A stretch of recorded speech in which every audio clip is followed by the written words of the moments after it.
Hello everyone, welcome back to another story. Make sure to sub so you never miss a part and share the video to your friends. Let's get on to the story. Excitement, anger, hate, bloodlust, but not doubt.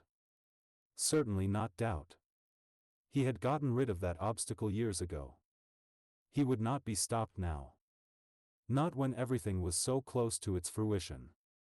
Yes. He thought, tomorrow. I've waited for it for so long. Since then, I will finally have my revenge, my vengeance against them. I will visit hell upon them. The name Uzumaki Naruto will be spoken on the lips of scared children for years to come. He allowed himself a self-contented laugh, and thought about the night, all those years ago, that had changed him, and his life, forever. You are the nine-tailed demon fox that killed Iruka's parents, and destroyed the village. That phrase, that one sentence, back then, it struck his heart like a poisoned arrow, and the pain was still as vivid now as it was then. He allowed himself to remember that night in vivid detail, Mizuki tracking him and the scroll to that abandoned shack, the revelation of who he was, what he was, and the betrayal. The pure, unadulterated betrayal. Iruka, the man that he had looked up to as a father, as a mentor, attempted to kill him. Mizuki and Iruka, working in tandem to trick Naruto, so that they would have an excuse to kill him. He remembered just barely avoiding the shurikens they threw at him, dropping the scroll of seals, and just running until his legs could no longer sustain him, running until his breaths came in wheezes, just running. But they still caught up to him. It was to be expected, they were Chunin. Not only that, but they were under the orders of the Sandaime, the third Hokage, to assassinate him. He had become a danger to the village, but that didn't matter. They were all the more willing to do the deed. It had confirmed Naruto's greatest fears and insecurities. Even the person he considered his friend, his only friend, turned on him. He was just like everyone else in Konoha. The cold eyes, the blank stares, the taunts from the children, and the mothers who ushered their kids away from that monster, they all made sense after that night, and it was this very event that put him into a chance encounter with a man whom he would come to respect and fear. He remembered running until he simply could not run any longer, and he collapsed. He had been able to barely escape the two Chunin pursuing him, using the one thing he managed to learn off of the scroll, Kagebushin no Jutsu. But he still kept running. His lungs burned, his body ached, and his mind was lost in a cacophony of thought that only served to anger him further. After some time, he simply fell asleep, unable to run any longer, and attempting to force his mind to stop churning. The next thing that he remembered was waking up to the sound of medical machinery. He was in a hospital room, or at least, what looked to be a hospital room. There were various machines performing their various functions, and he was lying in a bed, staring at a sterile matte gray ceiling. His first instinct was to simply get up and run away, but somehow, he felt safe. More safe than I would be if I were in Konoha. He thought to himself. He eventually got up and wandered the room, looking for an exit, or any sign of life around him. When he found neither, he simply sat back down on the bed, and cried. He remembered the night before, the feelings, the tribulation he went through. He cried for what seemed to be an age, when he finally heard something like the creak of a door, and saw a figure before him who had not been there just a second ago. He was tall, pale, and his eyes were not but green with a slitted pupil in the center, very reminiscent of a snake. It was this man who was to give him what he never even knew he wanted. "You poor thing, how are you feeling this morning? Are you healed?" Those were the first words out of his mouth to him. He was dumbstruck at first, simply staring at this snake man with a combination of fear and hesitant safety. However, he managed to spit out a few words. "I'm fine, I guess." The snake man seemed to smile, and reached forward to pat him on the head. His first reaction was to slap that hand away, but as soon as he did it, he felt sorry for it. "I'm sorry. I guess I just kind of have a thing." He trailed off, not really knowing what to say. The snake man simply grinned even more, and sat down next to Naruto on the bed. It's okay. You've had a rough night, that's for certain. Lucky for you, I found you and brought you back here, or else those ninja might have found you. Naruto thought back to being chased, and he remembered falling asleep because of exhaustion in a clearing. The snake man must have brought him here after that. Thanks. That was all he could manage to say. He was still somewhat dumbstruck. The snake man grinned again, and began to get up from the bed, but then hesitated briefly. While his back was still turned to Naruto, he said, I know why you were being pursued. I know who you are, and I know what you have gone through. Know that you are safe here, for the time being. However, I move constantly to avoid the same ninja that you were fleeing from. I will be leaving tomorrow morning for a different area. You may choose to stay here, or come with me. If you choose to come with me.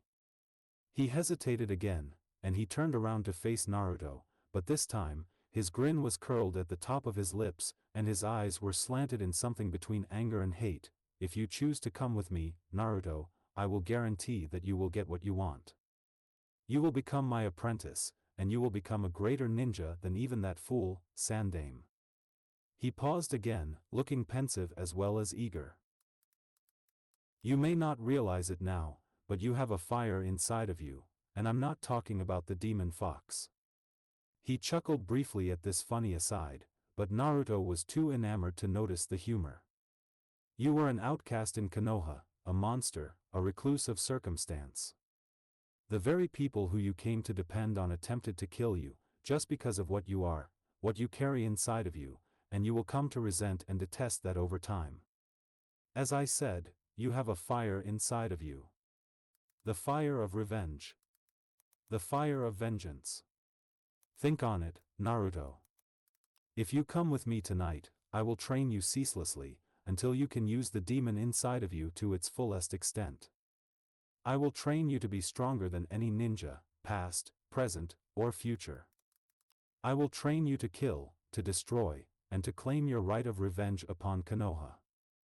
With that, the snake man turned to walk out of the room, but before he got to the door, Naruto managed to blurt out a simple question. You, snake man, you know my name, and you know more about me than even I do, but I don't know your name, I don't know who you are. The snake man stopped, and tilted his head in Naruto's direction. My name is Orochimaru. Naruto didn't do much that day, nor did he sleep at all that night. His mind was churning again, digesting what this Orochimaru man had told him. He was beginning to realize that the snake man, Orochimaru, was right. He was beginning to feel the stirrings of a sensation he had felt only a few times before in his life. The desire to make right a wrong done to him. The desire to see the faces of the villagers as he destroyed their town and their lives. The desire to show those in Konoha what a real monster was like.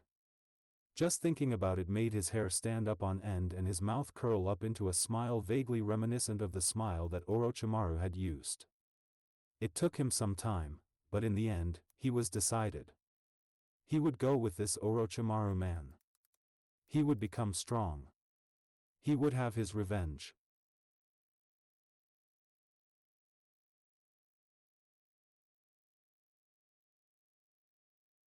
Naruto laid in bed, staring at ceiling, contemplating the events that would transpire tomorrow. He had trained, and hard. Orochimaru had power well beyond that of anyone he had met before, possibly even more powerful than the Sandaime. He smiled at that thought. Orochimaru had outlined the plan to him yesterday, and it was brilliant, as everything that Orochimaru did was. They were to sneak in during the Chunin exam, and when the time was right, they would spring their trap. He wasn't entirely sure of the particulars, he hadn't asked, and he didn't care. He left the details up to Sensei and Kabuto. His part in the plan, however, he was very well aware of. It was simple. He was to use his training up to this point in controlling the Kyuubi to simply wreak havoc upon the village, causing as much death and destruction as was possible. He smiled again. The very thought of it once again made his hair stand up on end. Revenge, finally. His mouth was upcurved in a tight and trembling smile as he said those words to no one in particular. The anticipation was maddening, and he was sure he wasn't going to get any sleep. Of course, this was tempered somewhat by the knowledge that there would be another Jinchuriki accompanying him. Apparently, it was the One-Tails, Shikaku, sealed in the body of some psychopathic kid from the hidden sand village. He had met him once, briefly, while on a trip with Orochimaru to the Wind Country. At first appearances, he seemed to be rather normal, save for the massive-sized gourd on his back.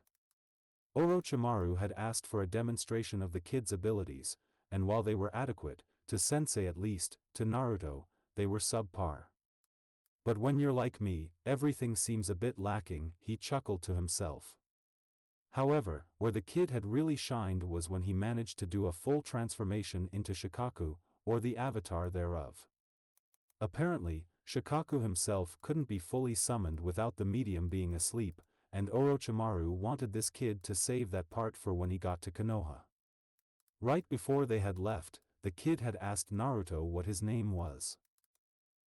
He had replied, and then asked the same question. The kid's name was Gaara. The next words out of Gaara's mouth were, "I have been told that you have a monster inside of you as well, perhaps we will find common ground on the killing fields." Naruto had simply smiled, nodded, and walked away with Orochimaru. Now that he thought about it, maybe he did like this Gaara person after all. Much to Naruto's surprise, he had slept, and rather well at that. Perhaps it was Orochimaru's doing. He had used a forced sleep technique on Naruto once before, and it would make sense that Orochimaru-sensei would want him at his fullest potential for the events to come. He shrugged it off. Whatever Orochimaru-sensei wanted to do was fine by him. He had immense respect and an equitable fear for Orochimaru-sensei. To not fear him was folly.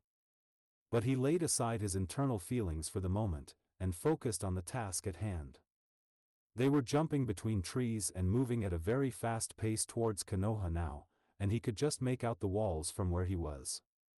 The fools in Konoha never knew that Orochimaru's base was just outside of Konoha, and he had easy access to the city, posing as an instructor for the mostly fictitious, hidden village of the Sound. Naruto had actually been in the city a few times with Orochimaru, using an advanced henge technique he had taught him that not even the Sandaime could see through. He had scoffed at how peaceful and tranquil the village looked, and how unawares the population was.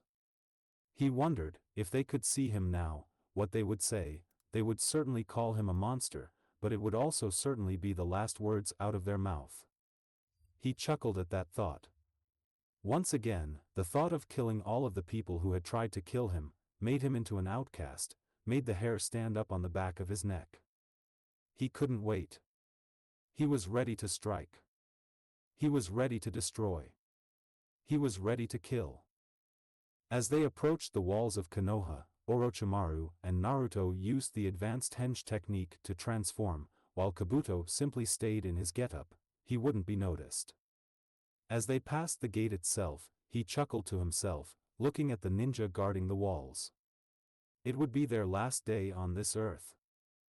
The village of Konoha was busy, yet strangely tranquil, as Uzumaki Naruto entered its front gates. It was the atmosphere of a festival, with people partying in various pubs, and merchants selling their various wares along the dusty path that Naruto and his sensei Orochimaru walked. Of course, they were disguised so that no one would be able to notice that two of the most infamous characters in Konoha history were simply walking among them, but there was still a slight feeling of apprehension surrounding Naruto. He wasn't afraid of being caught or unmasked, but he was afraid of what would happen if Orochimaru were to be discovered. Their plan allowed for no mistakes, and it was through this plan that Naruto was to gain his revenge upon Konoha. Orochimaru had stopped at a small, unmarked apartment about halfway to the stadium, ostensibly to make sure that the other Jinchuriki was ready. This stop was also to allow for Orochimaru and Naruto to transform into the Kazekage and an ANBU member, respectively. This would allow Orochimaru to get close to the Hokage, and allow Naruto to get close to the crowd, so that when Kabuto unveiled his mass genjutsu, he could enact his part in the scheme. It was a brilliant plan, and he had expected nothing less from his sensei.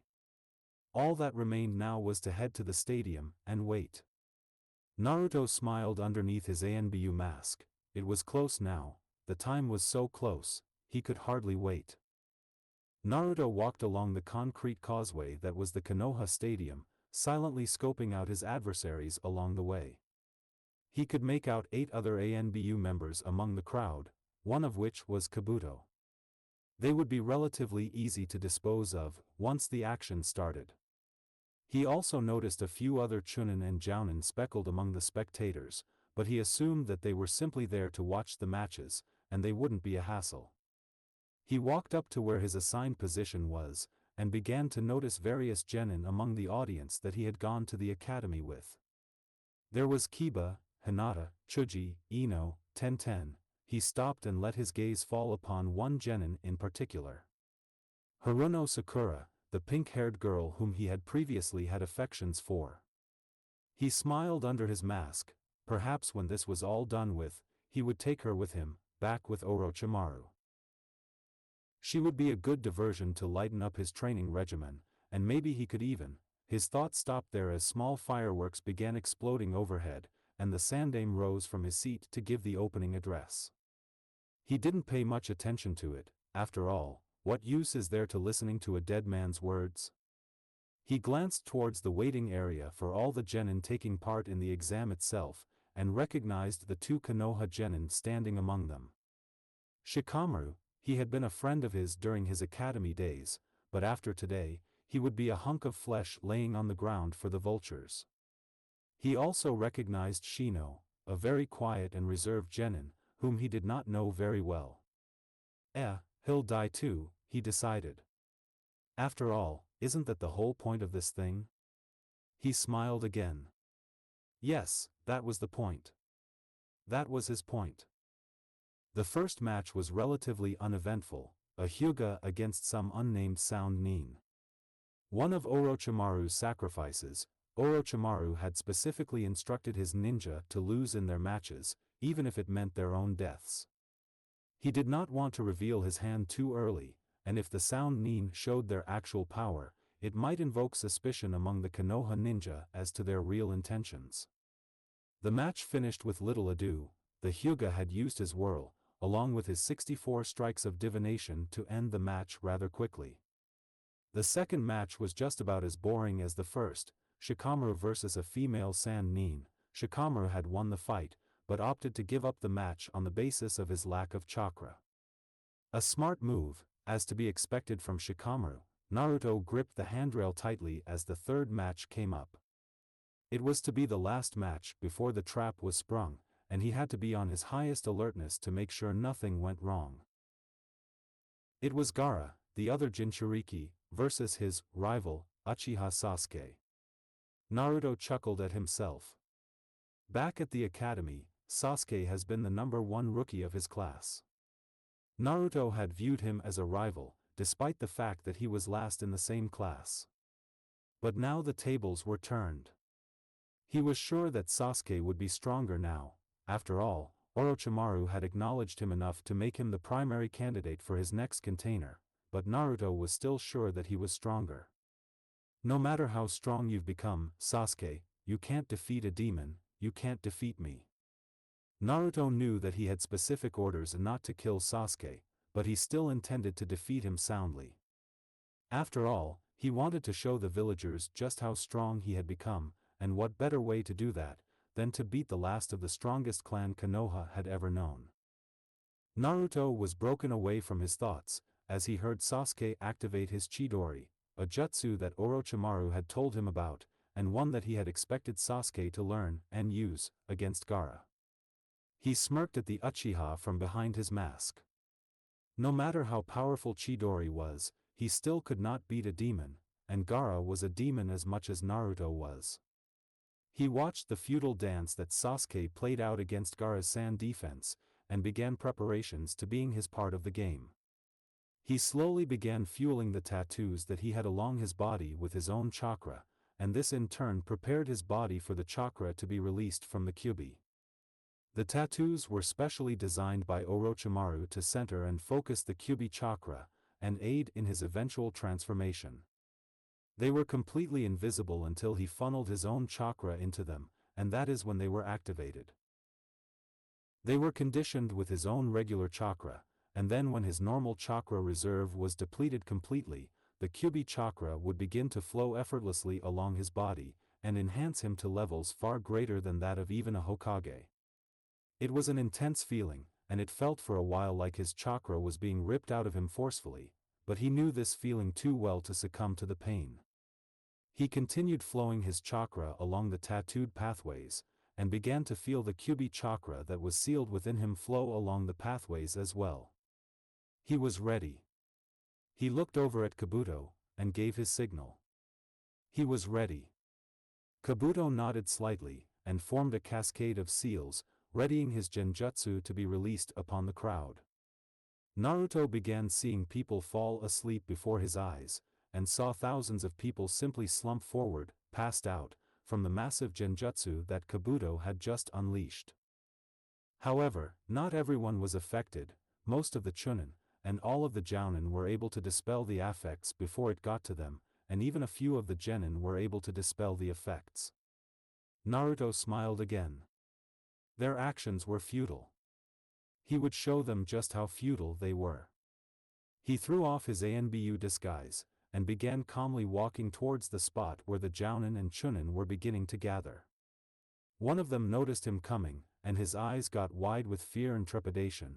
By now, Naruto was glowing with red chakra, and his tattoos had given him the appearance of a god of war. He was an impressive sight to behold for anyone. One of the Chunin opened his mouth and warned the rest of the group to his presence. They all turned around and stared at him, mouths agape. Naruto smiled both inwardly and outwardly. They were acknowledging him. He stopped for a moment, and simply stood there, gazing upon the hapless Chunin and Jounin who were staring right back. Then, one of the Jounin, a younger specimen with white hair, and a forehead protector slumped slightly over one eye, pulled up his forehead protector to show a Sharingan. His mouth was obscured by a mask, however you could still tell when his lips were moving. He suddenly spoke out to Naruto, as the rest of the stadium fell mostly quiet. Uzumaki, Naruto, you're with Orochimaru? The question seemed to be a stupid one. He questioned whether or not he should simply charge in now, and answer their question with his power, rather than with words, but he figured he could stand to relish the situation a bit. Hatake Kakashi. Orochimaru said that you would be one of the ones I would fight. He told me that you were a student under the Yondaime, my father. Kakashi seemed to be taken back by that statement, and Naruto allowed himself another satisfied smile. Orochimaru had told him almost a year ago who his parentage was, and this revelation had only served to polarize him further against the village he once called his home. His father had been cruel to him. He had sealed this demon in his own son, so he would repay the village that his father loved so dearly with the same cruelty perpetrated upon him. Kakashi began to speak, and Naruto decided that it would be the last time. Your father was a great man, a man who worked to protect this village. You would betray his memory, his legacy, by helping in its destruction? Perhaps the people were right, maybe you are a monster. Naruto flinched at that word, and the way in which it was used, then smiled ever so slightly. I didn't used to be a monster.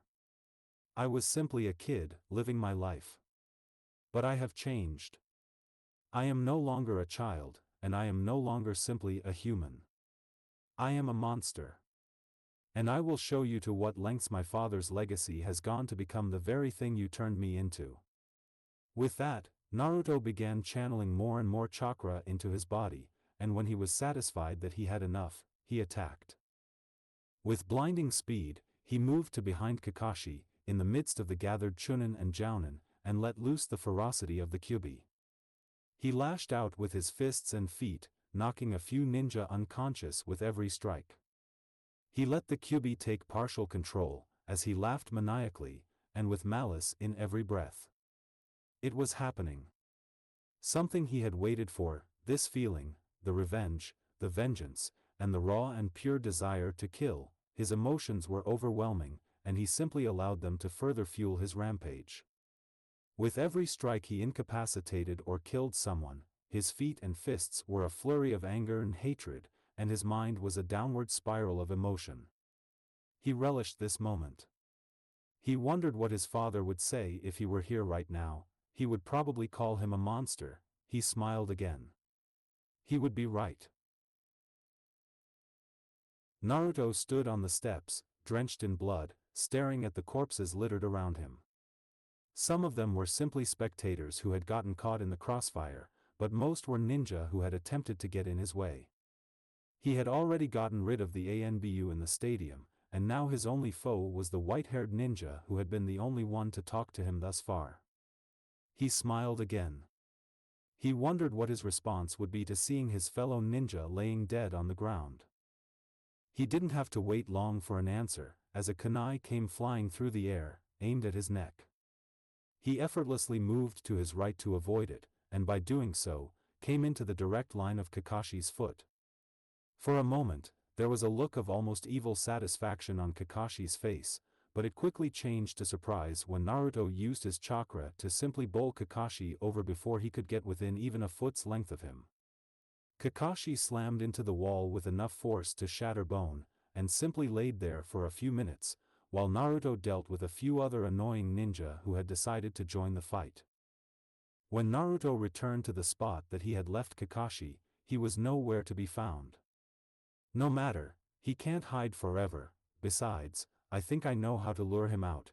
In one deft grab, Naruto held up a not quite dead kunoichi and held one of his claws to her neck.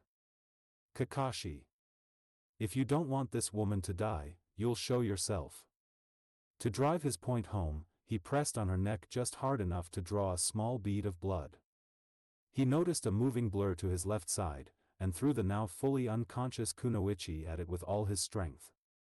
The blur stopped and caught the female ninja, and it was just enough to allow Naruto to position himself behind Kakashi and deliver an impaling blow to his left shoulder. However, before he could fully react, the Kage Bunshin that he had just impaled vanished, and the female ninja along with it. He felt the slightest movement behind him, and then a sharp pain as a kunai punctured his back and drove itself into his chest. He simply stood there for a moment, in stunned silence, while the kunai hung from his back. Kakashi retreated to a relatively safe distance, and then collapsed slightly. No matter what you are, Naruto, one does not survive having their lungs pierced. I'm afraid it's the end for you. Kakashi bowed his head, as though in respect or reverence, and then he flew about 5 meters into the air as Naruto punched him 5 times consecutively in the gut. Kakashi's face was the visage of pain and surprise, and before he could even cough up blood, there was a claw sticking out the back of his vest, and impaling his heart. He was dead before he even hit the ground. Naruto looked down at the mangled corpse of Hatake Kakashi, and tried to suppress the small amount of pain he received as the wound on his back and his lungs fully healed. Naruto chuckled to himself. It seems as though you were wrong, Kakashi. You paid for it with your life. Naruto turned away from the throng of dead ninja littered around him, and jumped into the center of the stadium. It was a sight to behold. To his right was a massive purple box that Orochimaru was fighting the Hokage in. To his left were the main gate to the stadium and the main bottleneck to any friendly nin attempting to enter. Naruto decided that it had to go. He moved with blinding speed and force towards the gate, and with but one chakra-enhanced punch completely obliterated the gate and the surrounding superstructure. There was a small battle occurring in front of where the gate had just stood, and it came to a screeching halt as the ninja looked upon Naruto with mouths agape. The sound and sand nin among them simply smiled and retreated, which left the leaf ninja standing there dumbfounded. He decided to take pity on them. In a few seconds it was all over.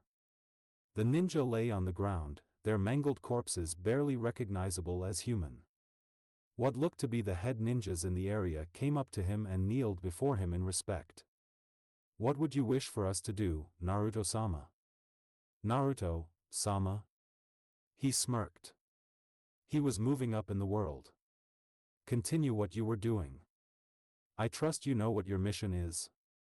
The commanding ninja gave a cursory nod of the head and led his team off into the distance, while Naruto casually strolled along the now deserted streets of Konoha, taking in the destruction that was already manifesting itself. It was glorious. Naruto had stumbled upon two different patrols of Leaf Nin, and had obliterated them both, before he came to what was considered downtown Konoha. He glanced at the distance, and saw an enraged Shikaku taking out what looked to be a residential district. Naruto gave a grudging nod of respect in the direction of Gaara and his bijou, and then proceeded to make his way towards offices of the Hokage. Before he took even 2 steps, however, he found himself unable to move. He heard labored breathing behind him. His body began to turn around to face the person who had rendered him unable to move of his own will. Shikamaru. It's been quite some time, hasn't it? The Shadow Weaver stood in front of him, a look between anger and exhaustion on his face. His breathing came in gasps, and his body looked to be on the verge of collapse. Naruto, you. He began to speak through his labored breathing, and it was painfully slow. You betrayed Konoha. Shikamaru gritted his teeth, perhaps attempting to summon energy that he didn't have. I'll see to it, that this is your last day alive.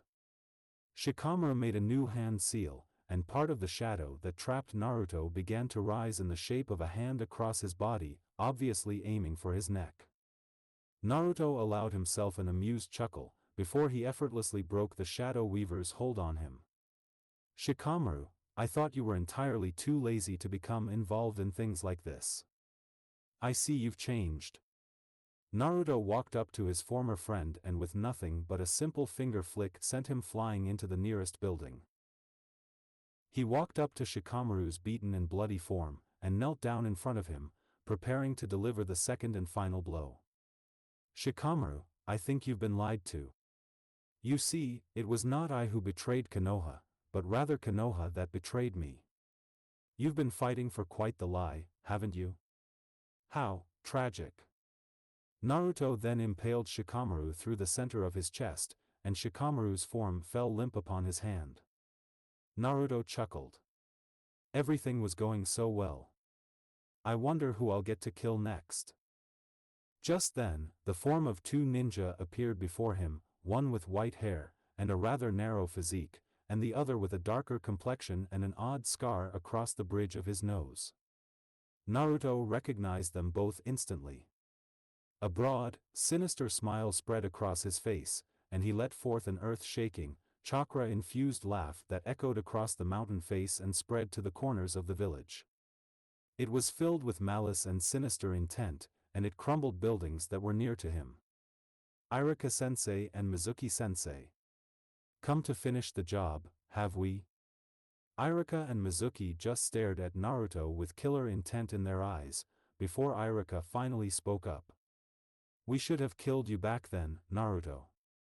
But now, we get to finish what we started. Iruka and Mizuki both charged at Naruto with incredible speed, attempting to attack him from 2 sides. Naruto chuckled, and let his grin spread even wider. This was going to be fun. Naruto smirked as the 2 hapless Chunin closed in on him from both sides. He figured that now was as good a time as any to showcase his true power. Not that I need it, but it will be fun to see the looks on their faces. Naruto quickly dodged the incoming attacks and retreated to a nearby rooftop, staring at his 2 former teachers with malice and premeditation. So, you want to finish the job? Not like that, you can't. Come at me. I will make you feel desperation and hopelessness, the same that I felt all those years ago. The Chunin simply furrowed their brows and charged at Naruto again with almost reckless abandon. Multiple kunai flew at Naruto, which he dodged as though time was moving at a snail's pace. 2 massive shuriken flew through the air towards Naruto, and instead of dodging them, he simply allowed massive amounts of chakra to flow through his tattoos towards the incoming projectiles, melting them almost instantly. Exploding tags, smoke bombs, exploding scrolls, they threw everything they had at Naruto, and in the end, with the two Chunin panting in a clearing, Naruto simply stood there with a look of satisfaction on his face. He had waited for this for a long time, and he could stand to draw it out a little. It would be fun. Is that all? You did all that, and you don't have anything to show for it? Iruka-sensei, I could have sworn you were a better ninja than that. Naruto chuckled slightly. Once again, I'm mistaken. I suppose I thought that it would be a more challenging fight against you too, but then again, Orochimaru always did say that I was entirely too hopeful. Naruto began walking slowly towards his former teachers, but stopped about halfway there, as a malicious grin slowly spread over his face. What the hell, I'll do it. After all, these two deserve to see me like that. Iruka, Mizuki, you should feel honored. You're about to see what all that training has allowed me to become. I suppose it would be redundant to say that it will be the last thing you see, but, nevertheless, prepare yourselves. Iruka and Mizuki gritted their teeth and said nothing to Naruto. As Naruto slowly began to enter a transitive state, it was the beginning of a jutsu that Orochimaru-sensei had taught him, a jutsu that he could never have learned if he had stayed in Konoha.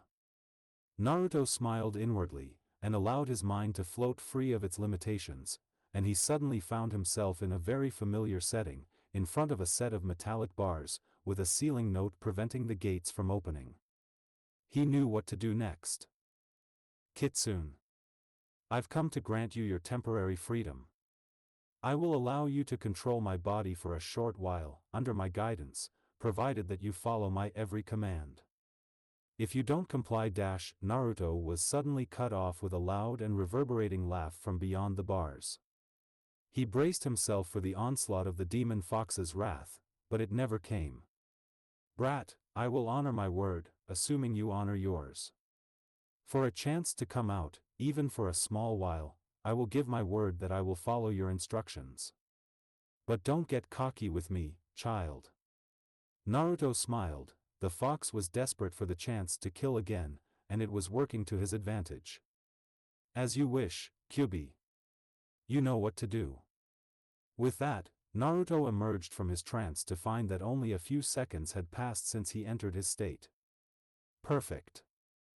Naruto slowly took off his attire, and revealed the full network of tattoos on his body. They stretched along his arms and legs in a double helix, and congregated on his torso in a fashion that looked as though they were embracing him. The continuous tattoo began to pulse with chakra, and glowed with a red malice emanating from it as though a faucet had been turned on. Naruto thought back on the time he had been imbued with these tattoos. Naruto, I have something special I want to give you. Follow me.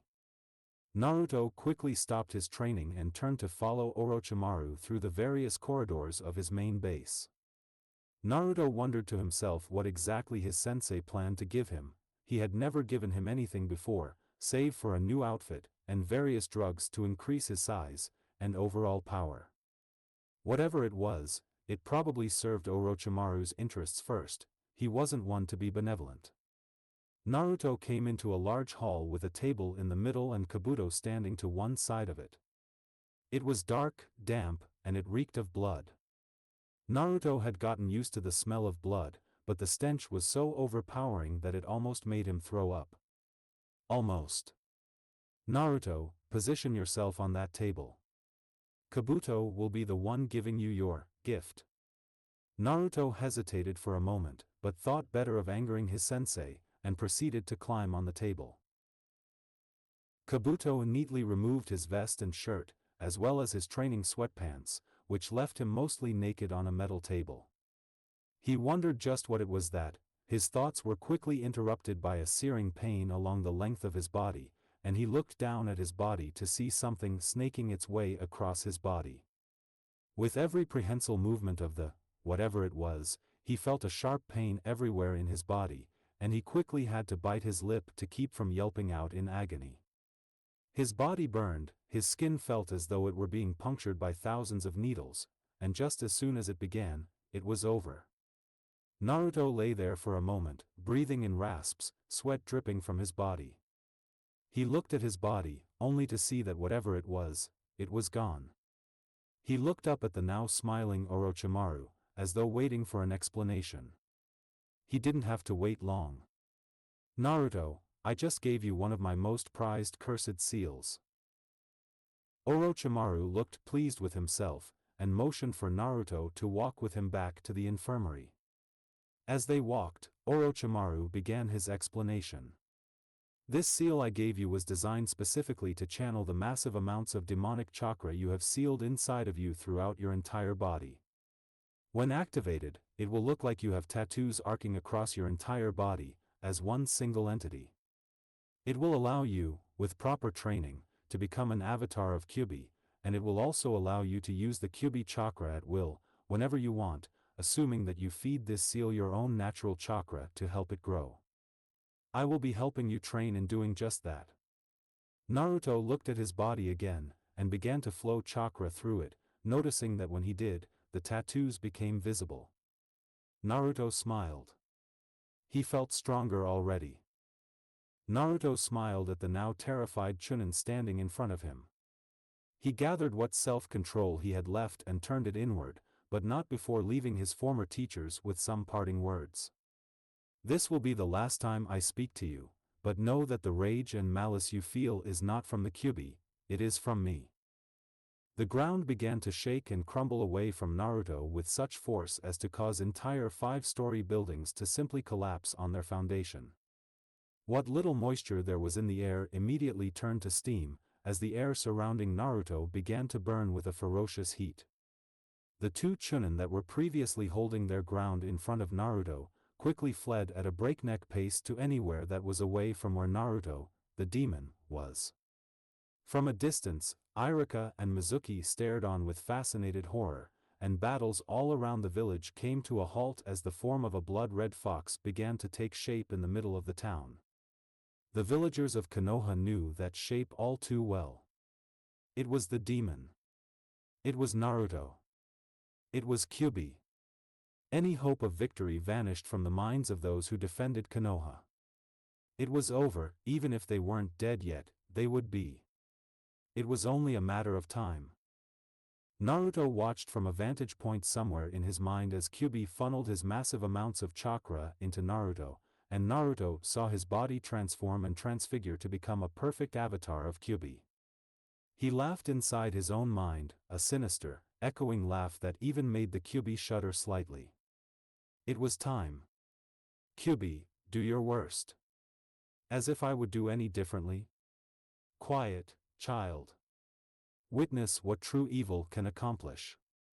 Kyuubi was the one that laughed this time, and with a final surge of chakra, the transformation was complete.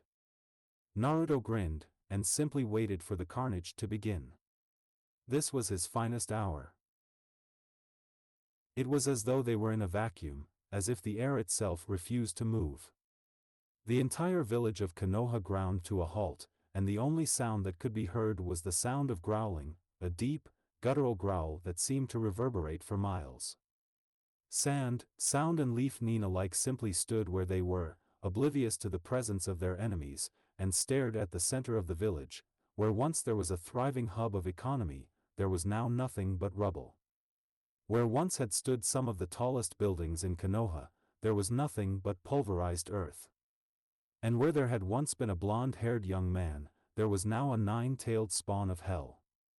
Even Shikaku, who had previously been having his way with the academy, stopped and looked at the strongest being in the known world. It was as though time stood still. And then, in an instant of clarity, hell was wrought. Kyuubi whipped all 9 of his tails behind him, creating a shockwave that tore a swatch through nearly 1/4 of the city. Naruto looked through Kyuubi's eyes, and found his target. Iruka and Mizuki were sitting on top of the Hokage's office building, an expression somewhere between absolute fear and hopelessness on their faces. Naruto smiled inwardly. "Kyuubi, kill Iruka and Mizuki first. Make it painful." The fox replied with a hint of irritation in his voice. Very well, child. Kyubi jumped, creating a shockwave that scattered rubble and corpses in all directions, and landed at the Hokage's building. Iruka and Mizuki simply stared at the visage before them. They did not make any move to escape, nor did they attempt to fight back. They were frozen in fear.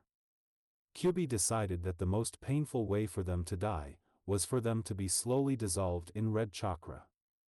In the blink of an eye, 2 balls of red chakra leaped from Kyubi's mouth and surrounded Iruka and Mizuki. For a moment, they simply looked confused, however that soon changed to a look of agony and despair. Their skin began to boil off of their musculature, and their blood began to evaporate. The process was slow. Kyubi knew, and Naruto knew, that the process would take hours to complete. Due to the nature of the chakra that the Kyubi had released, the chakra was not only boiling off their skin and blood, but it was also healing them at a similarly rapid pace. In a matter of hours, they would die of old age, due to their cells being forced to divide at a much more rapid pace. Naruto grinned, and Kyubi felt his satisfaction. It was truly a horrible way to die. Kyubi, now that they're out of the way, simply destroy and kill. If I see anyone worth your specific time, I will tell you. Kyubi gave what amounted to a grunt of agreement, and began to allow his true feral nature to take over. More and more chakra began emanating from his body, and his killer intent increased tenfold. Air began to rush outward from the Kyubi, and Orochimaru, watching from his vantage point within the sealed arena, smiled. Sandaime was almost dead, there were 2 Jinchuriki loose on the town, and Orochimaru smiled. The village of Konoha was about to become nothing more than rubble. Kabuto watched the demon fox that was in the center of town with awe and respect. He had known about the power that the boy could summon, however he had never seen it in action until now. It was a sight to behold. He watched as the avatar began to focus its chakra, and knew that the time was drawing close for the endgame. He knew what he had to do. He had memorized a very short list of people that both Orochimaru and Naruto had wanted to take back with them to the compound after the destruction of Konoha had been fully realized. It was his job to make sure that those people were accounted for, and out of harm's way before the final act commenced. He hurriedly set out to find the 2 squad of sound nin that were assigned to him, and found them hidden away in a knoll, as they were supposed to be. Kabuto quickly relayed the orders. They were to find a total of 3 people, Uchiha Sasuke, Hyuga Hinata, and the hurriedly added last addition, Haruno Sakura. Kabuto didn't know the reasoning behind the capture of the 2 kunoichi, however he didn't question Orochimaru-sama or Naruto-sama's orders. He had always had allegiance to Orochimaru, but he had learned rather quickly not to disobey the orders of a boy who had more power in his fingernail than the entire village of Konoha had in their entire ninja population. Disobedience could lead to a very grisly death. Naruto stared, looking at the destruction through the eyes of the demon fox avatar he had helped to create.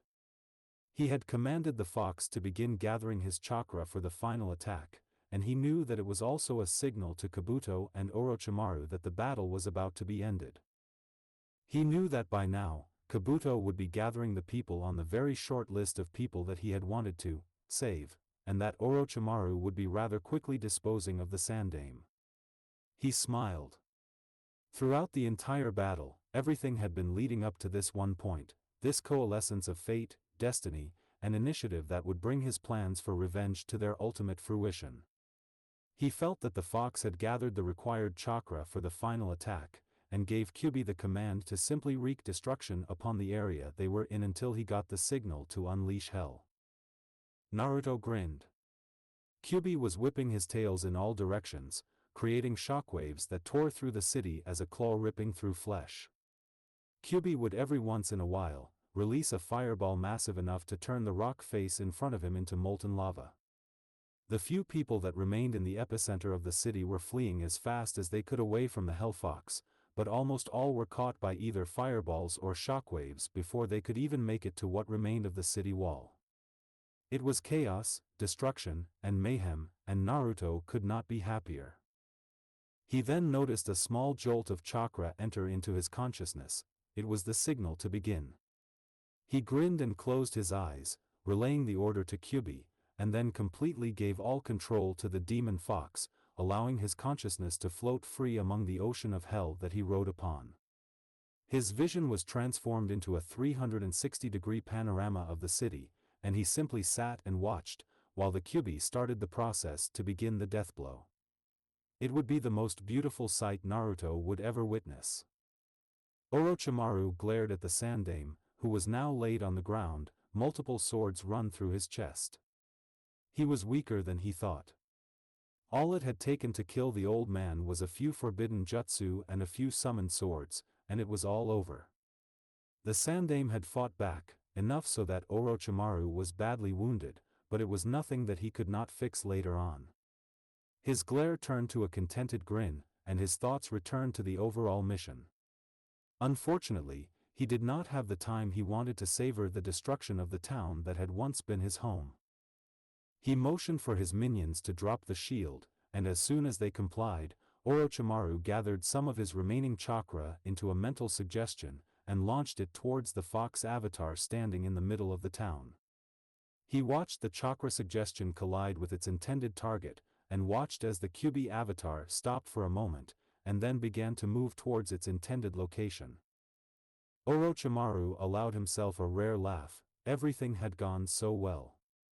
He had never dreamed that his revenge upon Konoha would be so complete, but as he took in his surroundings, he was able to finally smile, a genuine smile. He had done it. He had destroyed Konoha.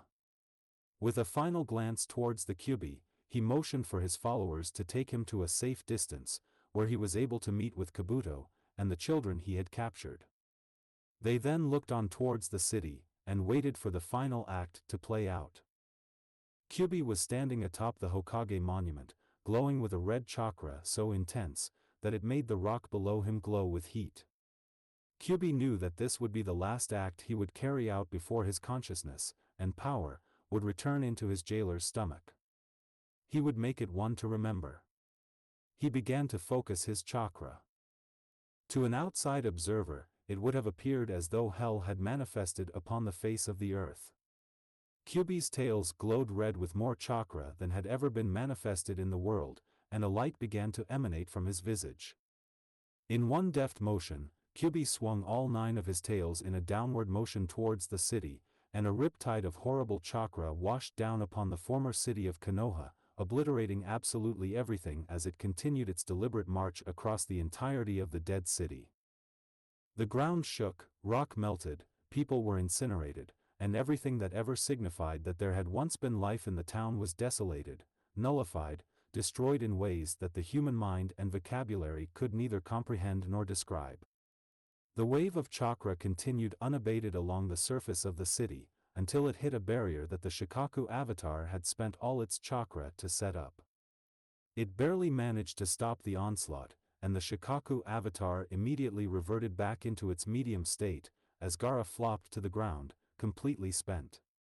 It was only then that the few beings that had made it outside of the condemned village dared to look towards the city that had once stood proud only a day before. Decimation would not be a word that would properly cover the extent to which the city had been destroyed. Where once a city had thrived, there was now nothing but scorched earth. Where once tens of thousands of people had lived their lives as best they could, there was now nothing but death. The mountain that Konoha had sat proudly next to was now reduced to nothing but pebbles and sand, and the forest that had once been the trademark of Konoha was now reduced to naught but ashes and powder. Where once there was something, there was now nothing. Orochimaru let forth an evil cackle that chilled everyone around him to the bone. There had never been destruction on this scale, and certainly not to something as large as a hidden village. It was unparalleled. Orochimaru ordered a platoon of sound ninja to retrieve the fox boy from the rubble, and when they found him, he was horribly burned and broken, but with a contented smile on his face. They brought him back to Orochimaru, who activated the boy's cursed seal, which sped up the boy's healing exponentially. The boy woke for just long enough to see the destruction he had wrought upon his former home, and a single tear of joy sped down his cheek, forming a clear path down his smudged skin, and dropping on the ground with an emphasized splashing sound. Orochimaru looked down at the boy with a contented smile on his face, and gave the order to head back to his village. The snake man carried the boy in his arms, and looked down at him with what could be passed for a proud smile. You did well, Uzumaki Naruto. You strained to become acknowledged, and now your name will be spoken with fear among all the people of this earth. You have gained what you set out to get. You have fulfilled your dream. With that, Orochimaru looked up towards the sky. The sky was darkened with rain clouds, and the sun was straining to make its presence felt through them. It began to rain, a rain that had a distinct note of agony and sadness to it. It was as though the sky itself was crying at the scar that it had witnessed upon the land it sought to feed. The hidden villages started to receive reports. Konoha simply wasn't there. Where once had stood arguably the most powerful hidden ninja village, there was naught but a scar on the landscape that extended for miles in every direction.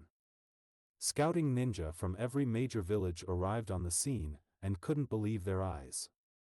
Travelers, missing nin, merchants, and all various kinds of onlookers who arrived on the scene gaped at the level of destruction that had been visited upon what was once Konoha.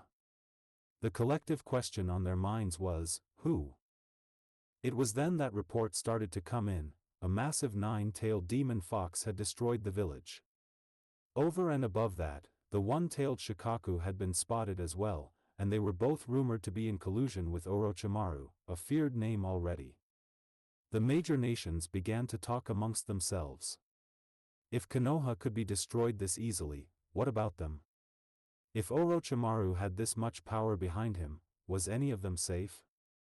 The question of Orochimaru's power grew to gain a life of its own, and soon, every village was getting ready to either capitulate, or go to war with the newly created hidden village of the Sound.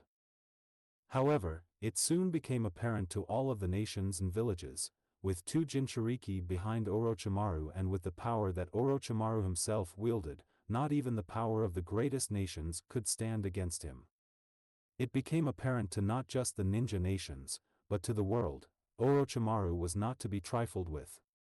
It was only a matter of time. Orochimaru would come for them, and there would be nothing anyone could do to stop him. Uzumaki Naruto woke up in a familiar room with a matte gray ceiling and various machines performing their various duties. He looked around to find a door, but was unsurprised when he found none.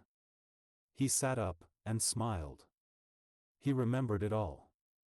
He remembered the looks on the faces of the people he killed. He remembered the desolation of the city, the fear that had been conjured when he transformed into his avatar.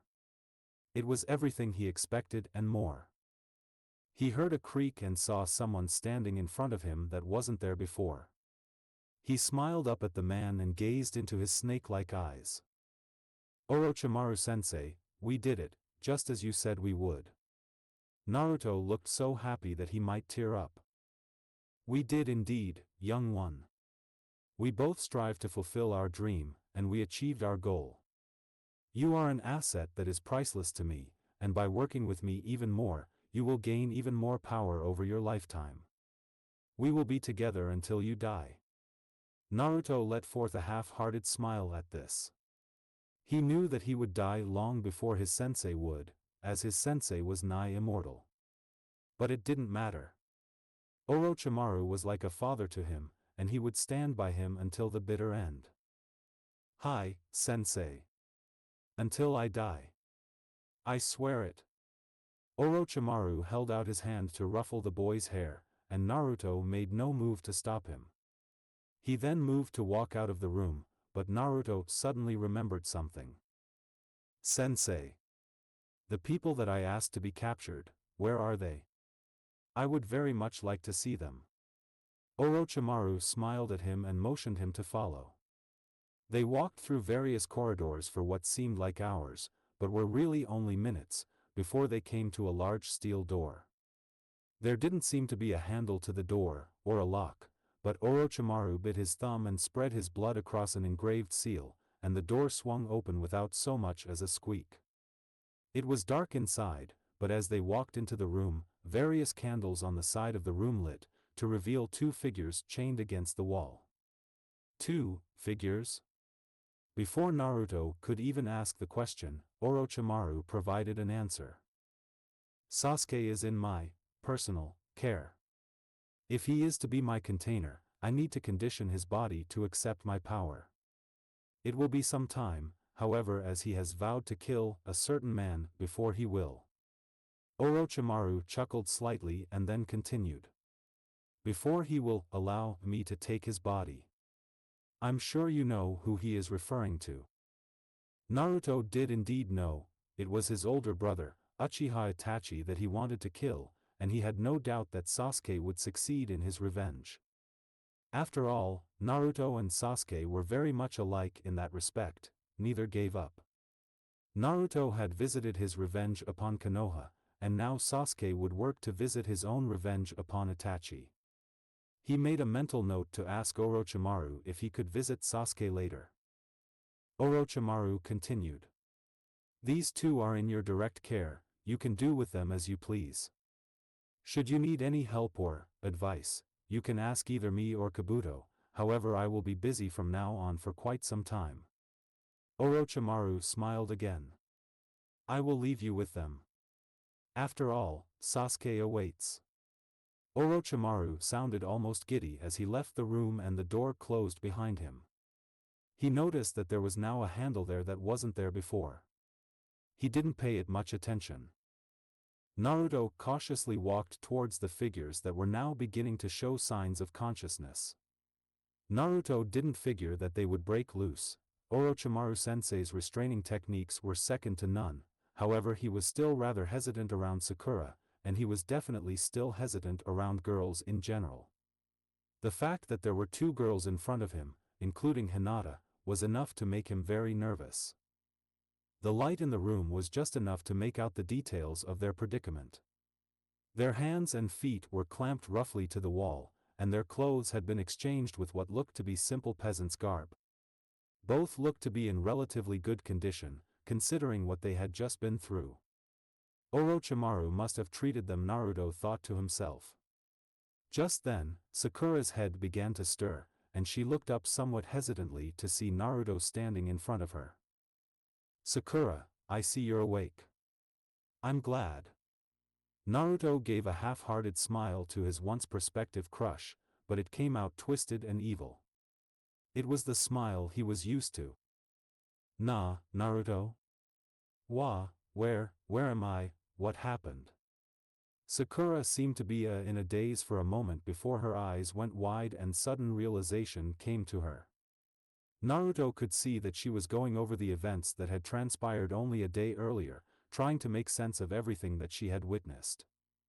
Naruto simply stood there, allowing Sakura to stare at him for a few minutes, and then tears began to form at the edge of her eyes. Naruto smiled even wider. Naruto. You, why? You of all people, you, betrayed. She trailed off and began sobbing uncontrollably.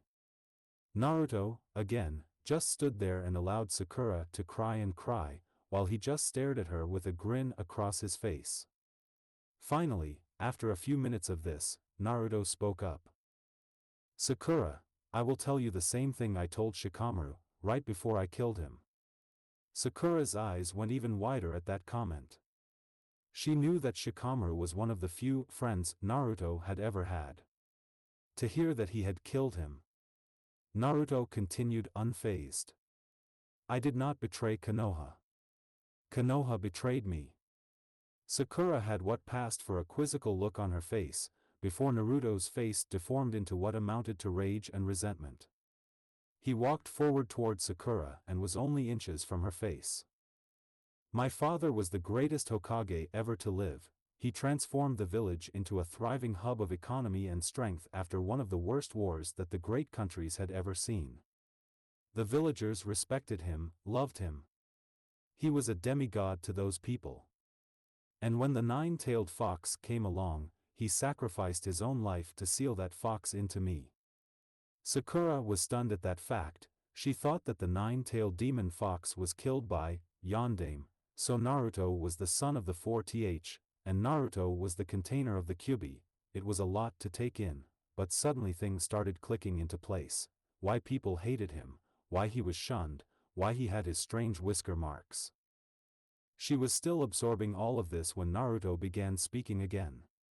The last wish of my father was that people in the village treat me like a hero, treat me like a human being, but the village that had treated him like a god, treated his offspring like he was lower than common shit. You don't think people knew that I was Yondaime's son? They would go around preaching the values of the fourth, but as soon as I was around, they would spit on me, kick me, and beat me within an inch of my life. I had no one in that village. Naruto was nearly spitting out his words now. That village, the village that had been saved by my father, the village that had treated my father like he was a god, tried to kill me. Even the Sandaime tried to kill me. Even the only person in the world who I considered to be a friend tried to kill me. Sakura was still crying, but her face had changed to one of almost pity. Naruto backed away from his captor and turned his back on Sakura. Sakura, I did not betray Konoha. Konoha betrayed my father. Konoha betrayed me. That is why I was forced to destroy that place. That is why I was forced to kill them all. Sakura's eyes went wide again. She had been knocked out as the battle was still going. She had no idea Konoha was destroyed. Everyone was dead. Her body began trembling. Everyone she knew, everything, dead, destroyed. Her mind went into an almost trance-like state. It was too much to handle. She listened to Naruto go on as she tried to come to grips. I killed them all, but I saved you. I did not want you to die. I also saved Hinata, as she was one of the only people in the academy who never did me any wrong. She treated me like a human being, even if we didn't know each other that well. Sakura forced herself to look to her left, where she saw a limp Hinata hanging there, but Hinata had tears in her eyes? She was conscious. Naruto had apparently noticed this as well, as he was looking at Hinata with what could be construed as twisted kindness in his eyes. He turned his attention back to Sakura and once again his eyes narrowed slightly. Sakura, I'm going to give you and Hinata a chance. As far as I know, you're probably the only survivors from Konoha. Naruto decided that they did not need to know about Sasuke just yet. He began walking towards the door at a pace that suggested he was going to let them stew on whatever chance he was going to give them. You and Hinata will become my assistants. You will do what I command, and I will take care of you. You will live a life of relative luxury, and you will not be harmed in any way. This is the only way in which you will be able to gain your freedom. Sakura and Hinata both looked up at Naruto with a mix between confusion and desperation in their eyes. If you serve me, you will live well. If you choose not to, then you will be forced to live in this.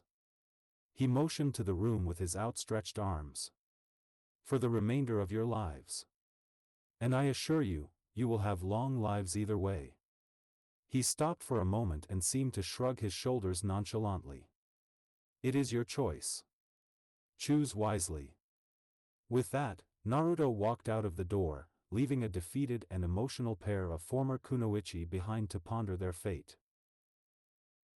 Naruto walked into the Great Hall, and spotted Orochimaru, Kabuto, and Sasuke, all seated around a small table talking about various and sundry things. Kabuto was the first to turn his head to Naruto and motioned him to sit down at the only other remaining chair around the table.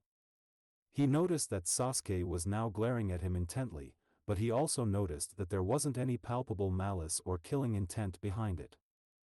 Naruto sat down at his appointed chair and bowed his head towards Orochimaru. If he took any notice, he didn't show it. His eyes were fixated upon the boy to his left that would be his new body in a few years. Naruto couldn't blame him. He knew all about the Sharingan, the purpose behind it, and why it was so powerful. If Sensei were to acquire the Sharingan, he would be completely unstoppable, with or without his help. Even though it probably should have, that thought didn't bother him that much. If his sensei ever made a move to get rid of Naruto, he would fight back. Orochimaru sensei had taught him that loyalties are always thin, and that no matter who you are allied with, you can never trust them. It was an odd relationship that he had with his sensei, that was for certain. Naruto heard his name as the conversation the others at the table were having shifted to other matters. It was Kabuto speaking. With Orochimaru-sama instructing you, Sasuke-kun, you will grow exponentially stronger. However, Naruto-sama, I will also have quite a bit more free time. If you wish, I can take over your training temporarily, while Orochimaru-sama is occupied with our other guest. Naruto seemed to mull this over for a moment, but it was really the only option available. Very well, Kabuto-san. I will accept your training. Naruto trailed off slightly, but continued his train of thought. I will accept your training, however, I need some help convincing the other two guests that serving me is in their best interests. Perhaps you could have a talk with them? Kabuto smiled ever so slightly, and bowed his head in a nod of agreement. It will be done as you say, Naruto-sama. With this, Kabuto got up from the table and briskly walked out of the room towards the place where Sakura and Hinata were. Kabuto was very persuasive when he wanted to be, and Naruto knew that Kabuto would not risk physically hurting them, he would kill Kabuto if he did. But he also knew that psychological manipulation was one of his strongest assets, and if he could not convince someone to do something, it was impossible in the first place.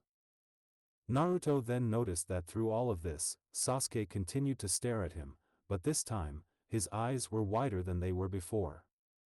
He spoke for the first time that Naruto could remember, and there was a cold, almost apathetic tone to his voice that Naruto was irritated by. Naruto, you have other people here? It was not so much a question, as much as an interrogation. Naruto decided to play along. Of course, Sasuke. You didn't think I was so cold as to allow Sakura-chan or Hinata to die in all of that, did you? Sasuke's eyes twitched slightly, and his gaze fell back upon the table. It looked as though he had all the information he needed. Naruto smiled, and stood up from the table. If you will excuse me, Orochimaru-sensei, I believe I will go assist Kabuto-san with his persuasion. Orochimaru gave him an almost imperceptible nod, and then turned his attention back to Sasuke. Naruto briskly went back down the corridor and stopped at the door that led to the two captured kunoichi. He opened the door with his own blood this time, and when he walked in, he saw that Sakura and Hinata were both on the floor, out of their bonds. Naruto glanced at Kabuto, who simply smiled and gave him a small bow of respect. Naruto-sama, these two have agreed to serve you and become your assistants. They are ready to swear their loyalty to you. Naruto grinned and walked to the two girls, waiting for them to speak. Surprisingly, it was Hinata who spoke first. "En Naruto-kun." The Hyuga spoke with tears in her eyes and her face towards the floor. "I swear that I will serve only you." She trailed off and began crying again, but Naruto bent down to her level and lifted her chin up with his hand. He gave her the kindest smile he could muster, and looked her straight in the eye. "Hinata, I am glad that you have come around. Kabuto will see to it that you are fed, groomed, clothed and given a warm place to sleep. After all, I did say that I would take care of you." Naruto punctuated his impromptu speech with the most uplifting grin a semi-psychopathic demon jailer could give, and nodded at Kabuto to take her away. Once Kabuto and Hinata had left the room, Naruto set his gaze expectantly on Sakura, who was still motionless and dejected looking on the floor. He stood there for a few minutes, before Sakura's head moved in his direction, and her eyes remained fixed on his. He noticed that her eyes were at least somewhat fuller of life than they had been before. He suspected that Kabuto had told them about Sasuke. Sakura blinked what tears were left in her eyes away, and spoke in a soft tone, almost reminiscent of Hinata's. Naruto, I swear I will serve you. She trailed off, but she had more to say. But, I want to also serve Sasuke-kun. Naruto expected as much. He let out a semi-exasperated sigh, and mustered the kindest smile he could under the circumstances. If Sasuke wishes for you to serve him, then that shall be so. Sakura nodded faintly as Naruto helped her to her feet, and led her off to the rooms they had prepared previously for Sakura and Hinata to sleep in. Naruto opened the door with his blood seal again, and motioned for Sakura to go in. Sakura got halfway inside before she stopped momentarily and glanced back over her shoulder at Naruto. Her eyes were even more determined and fiery than before. I told Sasuke that I would be with him forever if he wanted. If it turns out that he does want me to serve him, that comes first. Naruto simply nodded again and shut the door behind Sakura. He smiled. Perhaps this was the best way to gain an alliance with Sasuke against his sensei. He smiled again. Loyalties were so flimsy. Naruto had put his thoughts out of his mind for the moment, as he walked to the meeting chamber. Orochimaru had mentioned to him earlier that after they were done, he was to meet them here. He said that because of the damage they had caused, many nations would be flocking to them, seeking their salvation within Orochimaru's influence. He had been honored when he had also said that he would have Naruto seated at his left, and Sasuke seated at his right during all of the audiences. He walked around the corner to see Sasuke and Orochimaru already standing there, and Naruto took his position to the left of his sensei. They walked in tandem into the surprisingly full audience chamber, where he saw that delegations from almost every country in the known world were beginning to flock to their seats. Naruto smiled at this. He was being acknowledged again. Orochimaru, Sasuke, and Naruto each sat down in their respective seats, and as they did, a hush fell over the audience chamber. Orochimaru stood slowly and smiled with a grin that Naruto had not seen on his sensei's face since the day that he met him. You are all here because you fear us, because you fear our power, because you fear what will happen to you if you do not please us. Let it be known among you, should you displease us, not only will you suffer, but your country will suffer. The various delegations around the room seemed to squirm in their seat at this. Orochimaru allowed a small pause before he motioned to his right and his left. Allow me to introduce the enforcers of my will. Uchiha Sasuke, the last of the Uchiha, and gifted with power greater than even my own. The crowd let forth a collective gasp at this revelation, and Orochimaru again let forth a smile. But, my true will is in this child. Orochimaru motioned towards Naruto, who stood up and glared at the crowd. This one is the one you should fear and loathe. This one is the destroyer of Konoha. This is Uzumaki Naruto. The crowd murmured and gasped loudly at the revelation that the blonde seated to Orochimaru's left was the destroyer of Konoha. Naruto let a small amount of red chakra seep from him, and the crowd recoiled in fear once again. Naruto stood before them, the most powerful nations in the world, bowing to his will, bowing to his sensei. He was being acknowledged, he was being feared. He was content. He had finally found his place in the world. As a bloodthirsty holder of the most powerful demon in the world, he had found his place. He was Uzumaki Naruto, and his name would be spoken in fear for centuries to come.